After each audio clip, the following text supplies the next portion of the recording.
Hey guys, Fried here, back again with another video. Today we are going to be doing another creepypasta. This creepypasta is The Grieving from the Amazing World of Gumball. And yeah, we're going to be reading this today. Fun fact, the original first creepypasta battle I did was actually supposed to be The Playground versus The Grieving, but it was too long, so I decided to do Faceless instead. So yeah, let's just get straight into this.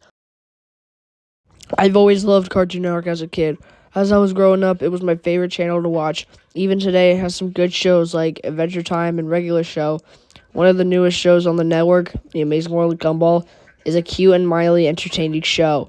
Not really my cup of tea, it's a little immature, but my little brother seems to like it a lot. One day I was watching Adult Swim when I realized that I had been up so late that I haven't even kept track of the time. It was already 4 a.m.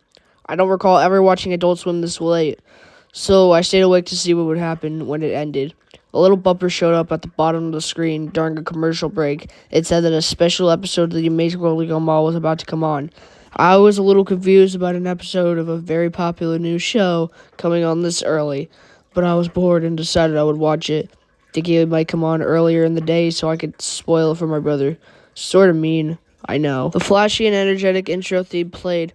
Although it was played a little differently than I recall, the music was a little different, and the show's logo wasn't animated. Its colors were done rather sloppily as well, something a little kid would do on a doodle board or a glow board. I ignored it, assuming that it was done just for this special episode. The title of the episode was The Grieving, a sort of sad little title, but I didn't really pay too much attention. It began with Gumball, the show's 12-year-old protagonist, standing alone, facing the corner of his dimly lit classroom. He looked absolutely miserable, a far cry from the cheerful demeanor he usually had. There was no one else in the room, not even his best friend and adopted brother Darwin the goldfish, and the windows in the room clearly showed that the night sky was outside. I was really starting to get confused. Why would he be at school at night, and why was he standing in the corner all sad and alone? After about what seemed like a minute of Gumball standing sorrowfully in the corner, the scene suddenly changed. We were in Gumball's house. Once again, the scene is silent and a little disquieting. Richard, Gumball's enormous rabbit father, walks in from the kitchen. He looked even more miserable than Gumball had in the previous scene. Richard isn't wearing his usual attire. He's dressed in a fancy black suit, a little uncharacteristic of him, as he's usually a slob. He sighs and slumps down onto the sofa and starts sobbing intensely, sounding like someone who had just lost something important. I was starting to get a little creeped out. Where was this silly fun cartoon that I usually looked forward to watching with my younger brother? This was something completely different. I was beginning to think that this might have been something the creators did as an experiment or something, a test of the animation or sound perhaps, though it couldn't have been. Aside from the opening theme, which was still different from the final shows, the episode had been much quieter than it usually was, only subtle sounds and very little music, and the animation wasn't anything to write home about either. It was done a bit like an amateur flash on Newgrounds. The character designs were somewhat sloppy and rushed looking, and the real-life backgrounds used for the show looked different. As confused and somewhat frightened as I was, for some reason I kept watching it. Poor Richard was still sobbing on the sofa as the front door opened suddenly, making me jump a little bit as such a loud noise, and Gumball's mother, Nicole, blue cat like him, stepped in. Like Richard, she wasn't wearing her usual outfit for some reason. She was in a black dress and was wearing a pretty black hat to match. Nicole sat down on the couch to comfort her husband, although she was looking a bit sad in herself. By this point, Richard's crying had begun to get more pain and miserable sounding. This wasn't the normal cartoon crying on the show. This was realistic and almost depressing. I almost felt like crying myself. Finally, after what seemed like hours, the sad scene at their home ended as it shifted back to the school. We weren't in Gumball's classroom this time. We were in Principal Brown's office. Nicole and Richard were there in their usual clothes, looking more normal and happy than they had before, but still slightly worried. Principal Brown, however, looks extremely sad. He quietly and somberly informed them that their children, Anais and Darwin, were not present after lunch earlier that day. They hadn't been seen at all the rest of the day. Nicole was instantly furious at him. She began spouting various insults and calls at him. I don't think would have made it into a more mature program like Regular Show. I was laughing at this because it seemed sort of funny for Nicole to flip out in this manner and start swearing like a sailor in a G-rated cartoon. When my outlook soon changed when Principal Brown told her something else after she finally quieted down. His eyes began to tear up as he informed them that they eventually were found, but they had not been found alive. He then went into graphic and nearly nauseating details describing how their bodies were found, the parents sitting there in utter shock. I could hardly believe what was happening. How could such a cheery and fun kids show be taking such a dark and twisted turn? I was considering turning the television off, but I was too scared to be left in the dark by now, nearly frozen by fear and disturbed intensely at the terrible things that he was saying. Another flashback. The scene was earlier that day, and the animation in the scene had even been worse than before. I don't remember it very clearly, but I think he began his recollection by saying that the school had called the police department when they first turned up missing, believing that the kids had simply ran off and decided to skip school. They said it was very uncharacteristic of both Darwin and Anais to go skipping like delinquents. Darwin was a little naive and a little bit tipsy, but he would never dream of doing something like that. He was a good kid, and he wouldn't have dreamed of doing something like that. And Anais was even less likely to run away. She was a straight-A student, despite being only 4, which also troubled the police, seeing as a defenseless 4-year-old little girl was missing as well as an older boy. The school had been thoroughly checked, so the police started to search the heavily wooded area outside of the school. It took little time for the police to discover the horrifying fate of Anais. In a small clearing outside of the school, Anais' head was found in a small box. You likely would have expected something like that to be shown in a show's cutesy art style, but it was nothing like that at all. Realistic blood covered the box inside out, while Anais' head was done in the normal style, but it was drenched in some blood and some other fluids, not all of hers apparently. There was a note in the box, seemingly written in her blood. It was never stated in the episode what exactly was written in the note, but apparently led to the rest of her remains in Darwin's heavily mutilated corpse. What I remember most about this scene was how out of place it seemed. All the blood and gore from Darwin and Anais' slaughtered and dismembered remains was done in a very realistic and disturbing way. It looked like the scene had been taken from a crime scene photograph and done by a professional, not something from a cartoon.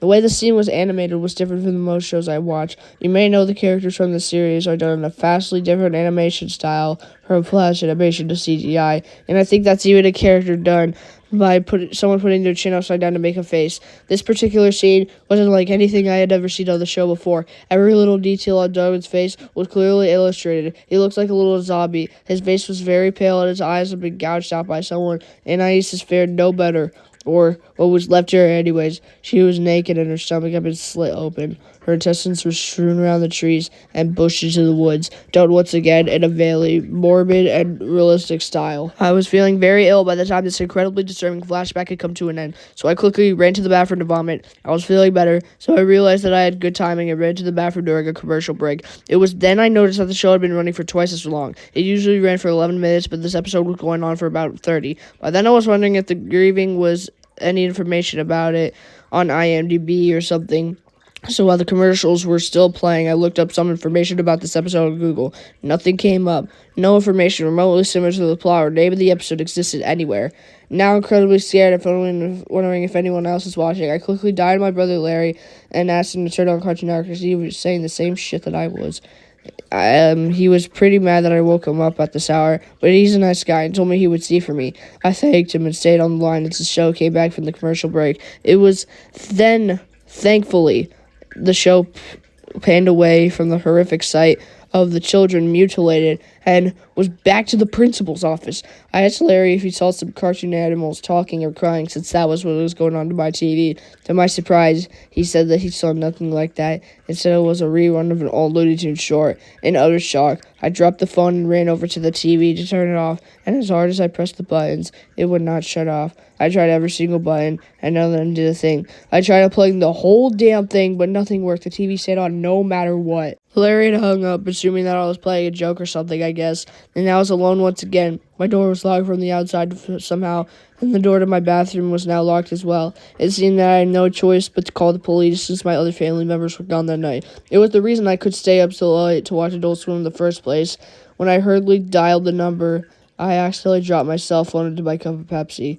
I was very scared, and had no choice but to finish the episode. I turned on all the lights in my room, and I got under the covers, hiding like my little brother does when I make him watch scary movies with me. I had apparently missed a little bit, but Gumball's parents were still talking to Principal about it, so not that much. Nicole was asking him if Gumball was alright, apparently since she had to remember what happened to him since Principal Brown told her what happened to Darwin and Anais.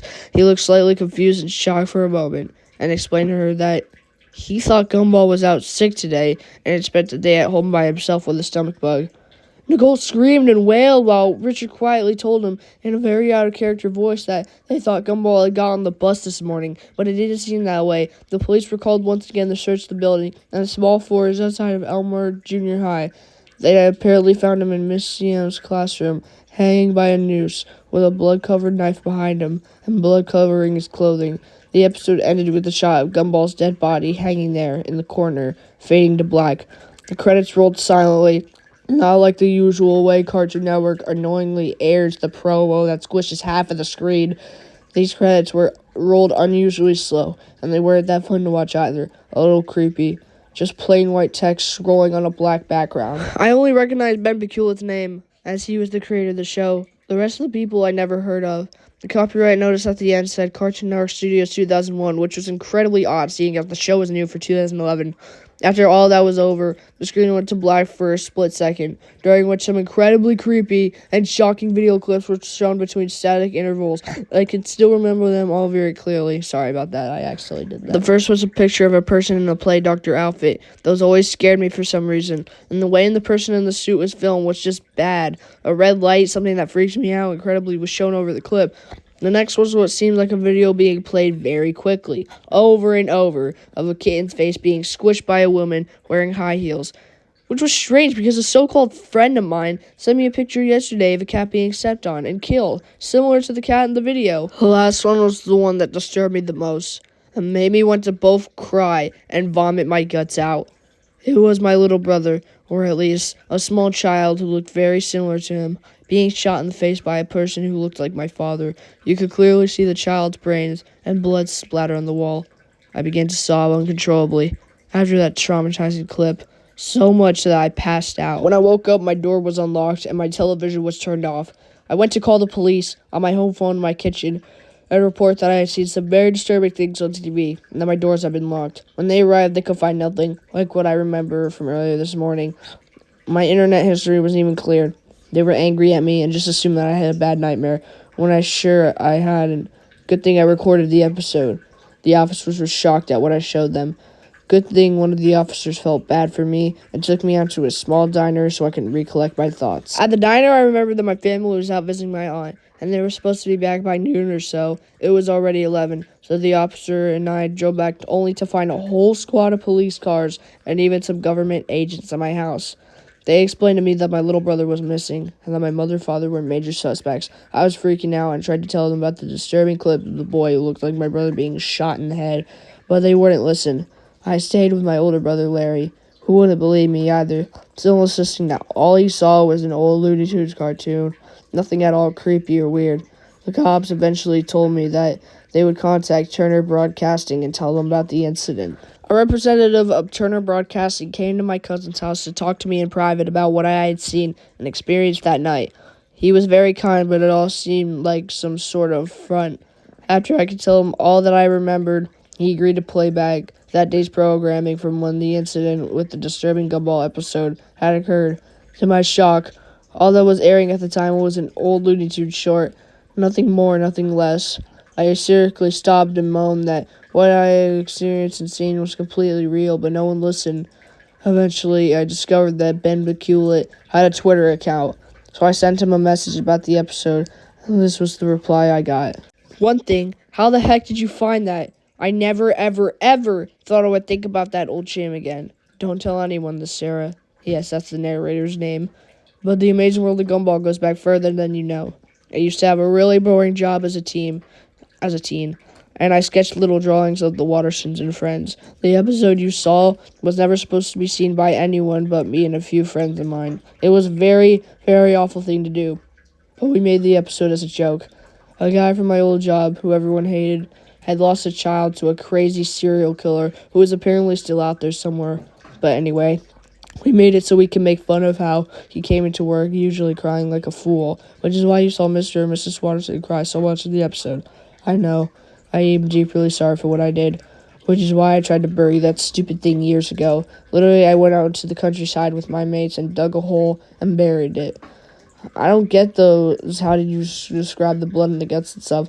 We didn't have any scene with Darwin and Ais's bodies being found. All that happened in the episode is the parents were informed the kids being found dead and then crying like crazy. We didn't have anything to do with us drawing anything in the episode like that at all. We're not that sick. Now this is my theory. The lunatic who killed the man's child found the tape we buried, watched it, and heavily edited it. Then he hijacked the local TV station near. I blocked out the name of the city. I'm paranoid enough, and it's a small town. Somehow, and got the episode to air on your local Cartoon Network station. Now, why your brother couldn't see it, I have no idea. Why it seems you're the only one who saw it, I have no idea either. Sorry, but I just don't know. Now the explanation you have been waiting for, the clips at the end. I am deeply sorry from the bottom of my heart, but I don't know why those clips were aired. I just don't. I'm sorry, I really am. But me and my mates are just the ones who made the scenes with Richard and Nicole crying. That's it. I'm so sorry, Sarah. I'm so deeply sorry for that. Best wishes, Ben McCullough, and everyone involved with the grieving.